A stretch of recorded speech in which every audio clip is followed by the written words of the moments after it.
Preferred Living arrived about 5 years ago, thereabouts, and thought we didn't count.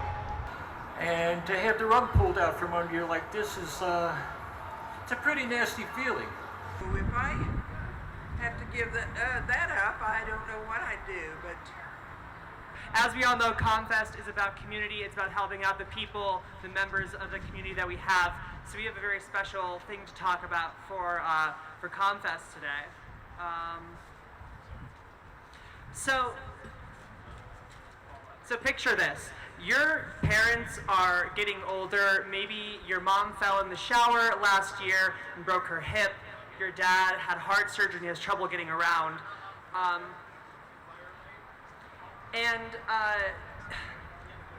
And it's getting harder for them to live at home by themselves. They need someone to watch out for them.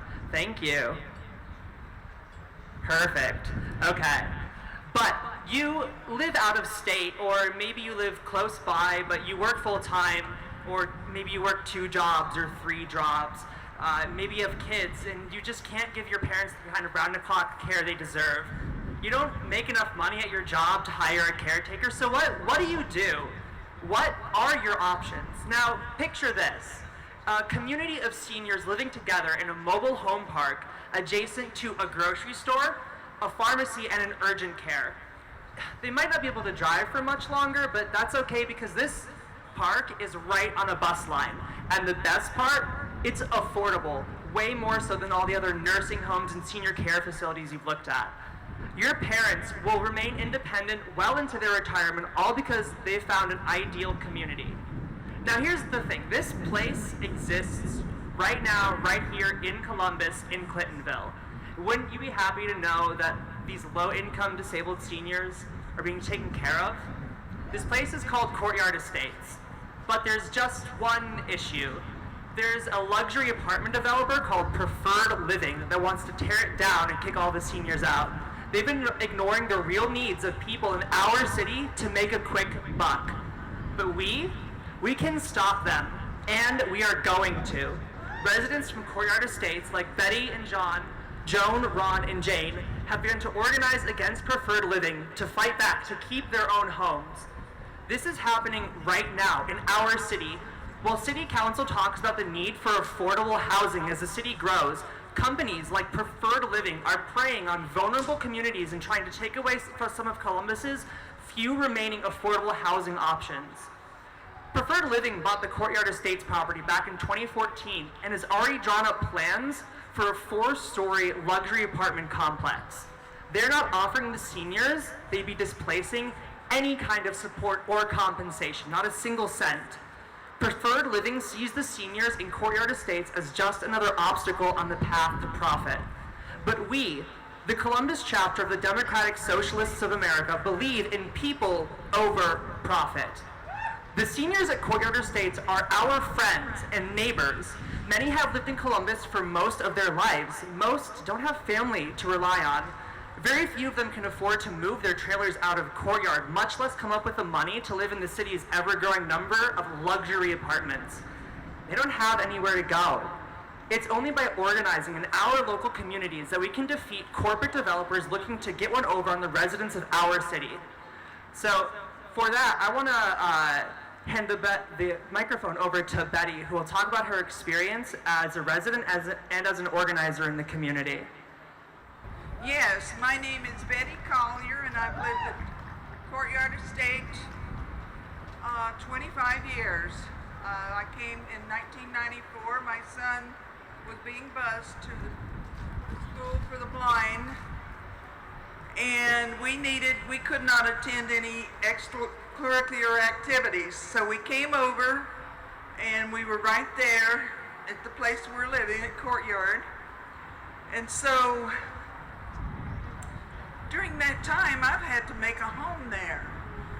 That's where I go to church nearby, all the grocery stores are nearby, and everything I need is there. So if I have to give that up, I don't know what I'd do. But one thing too is the people at Courtyard, I have a neighbor, his name is Ken, and a lot of things, when I had a son to pass away, when he was sick in different hospitals, Ken would take me in the evening.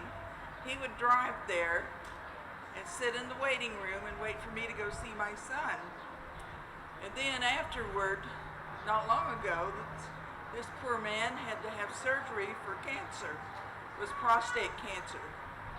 And so I went over to see him, and it really pleased him. He said, "It's unusual that somebody comes to check on me." And that pleased me too, because I really care a lot for him. But that's one thing about it. I just like Beachwald over there, that's my family, all of them.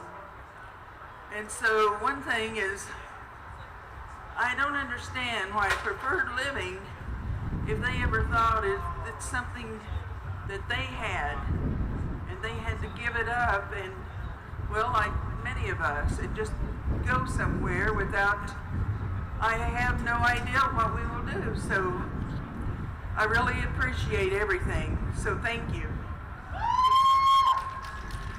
Hi, my name's John, and I live at Courtyard Estates.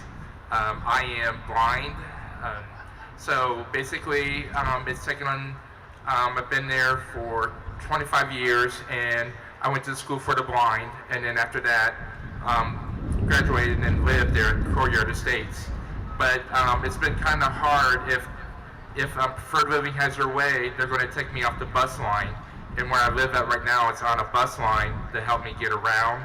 There's also stores and places that I visit, like going to Kroger's and walking there and having it memorized, so that would so it's easy for me to walk around and go to Kroger's and Target, and also to TJ's where people know me there. But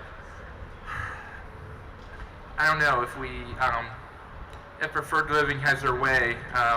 I'm going to have to memorize something new, and I'm going to be not on a bus line, and to be somewhere where I won't have anything around me, and I'd not be able to know where I'm going. I'd have to relearn it again, and I just don't think it's worth that, because they're not thinking about how it's able to be on a bus line since I'm blind, and the things that are around me that are accessible to get to, and then my church is near me too. So just like that. So I just want to let you know that what they're doing is not right, and I just don't want to relearn something because they're not doing anything to help. So thank you. Hi, I'm Joan. I moved out here from New Jersey at the age of 56, assuming that the courtyards will always be there, because it hasn't been there since the early 50s, early 60s as a residence. And I had planned on making this my permanent last home. It's a good community, people get along with one another. Preferred Living came along and arrived about the same time I did. I'm 61 now, and I'm disabled. Preferred Living arrived about 5 years ago, thereabouts, and thought we didn't count. We were just tenants, not landowners. I own a house, and picking up and moving my house costs thousands of dollars, and there are very few, if any, courtyard type estates that they will take my home. That's clean, neat, organized, near family, near friends, near the facilities I need, and near the bus station. Preferred Living got so bad as to call us a blighted community. We're far from a blighted community. We have rules with regulations to keep everything nice and neat. We have a number of handicapped people in the park. And if Preferred Living has their way, I'm out and I got no place to go. I faced homelessness once before when my fiance passed away suddenly out in Pennsylvania, and without his income we couldn't afford the house.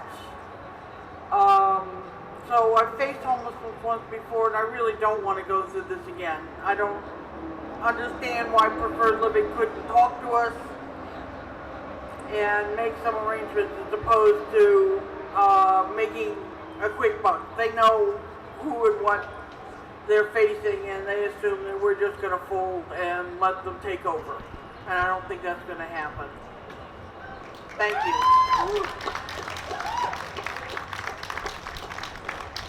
Good afternoon. I'm Jane. Matter of fact, I'm Joan's neighbor. And Betty lives across the street from me. And I couldn't be in a better place. In the last number of years, I've had strokes. And so I fall every day. And fortunately, I'm able to get up and I'm able to take care of myself. But it's not going to be too long before I'm going to have to seek some other kind of help. And I can't afford to pay anybody really to come in and do anything. I'm originally from Delaware County. I'm a farm girl. And so it's just, you know, living in town was a whole different change for me. I moved to Florida for 2 years to take care of my aunts. And I worked for 40, 45 years. And to now be in this kind of predicament is really difficult. So thank you for your time. Okay, my name is Ron. I moved into Courtyard Estates about 6 years ago. My wife is originally from Columbus. We met in New Jersey, where I'm from. And we spent our working lives there. And I promised my wife that when time came to retire, I'd bring her back to Columbus, and we're pretty happy to find a place in Clintonville where she grew up. And to have the rug pulled out from under you like this is, it's a pretty nasty feeling. Unlike most of the people in Courtyard Estates, they have single-wide mobile homes which are enough to move by themselves. Some of them are 16 feet wide and 65 feet long. It's not like you hook up a Chevy pickup and drag these things out. My home is a double wide. It's 24 by 52 feet. And I'm facing a $15,000 moving bill. When I retired here, I figured it's 55 and older. This is a permanent home, so I'm not going to hesitate. This is the home I'm staying in. I'm going to put everything I can into it to make this nice, to keep it up.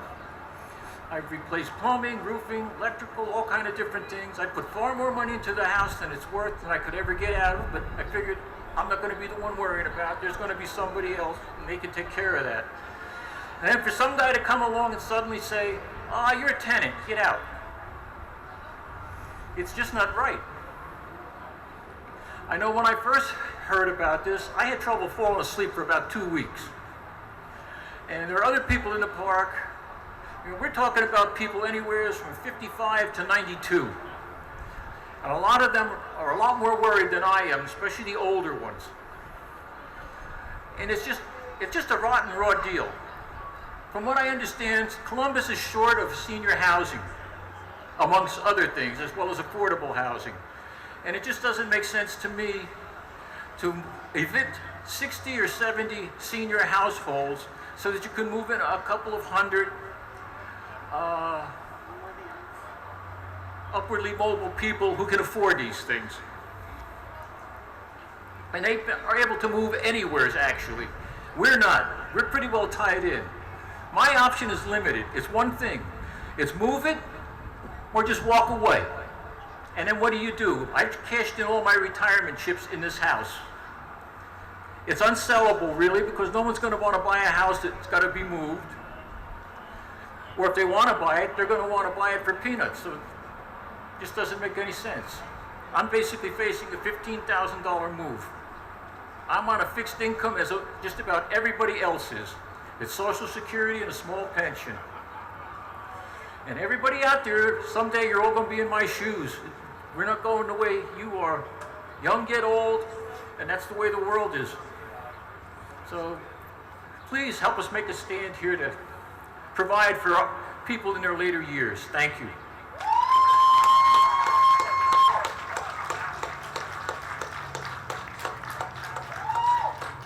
All right, I want to give a big shout out to Betty and John, Joan, Ron, and Jane for having the courage to come out here and speak to you all tonight. Thank you guys so much.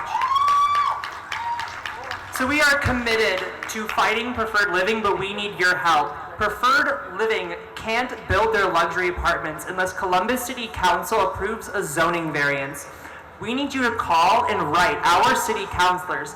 Tell them that this development is unethical, unnecessary, and that the Courtyard seniors deserve to live in peace, knowing their homes are safe. We'll have handouts with city council members' email addresses and phone numbers so you can write or call them about this issue as well. It also has our website, savecourtyardestates.com, and I want to thank you all so much for taking the time to come out and listen to us. This has been a really big deal. Thank you all so much.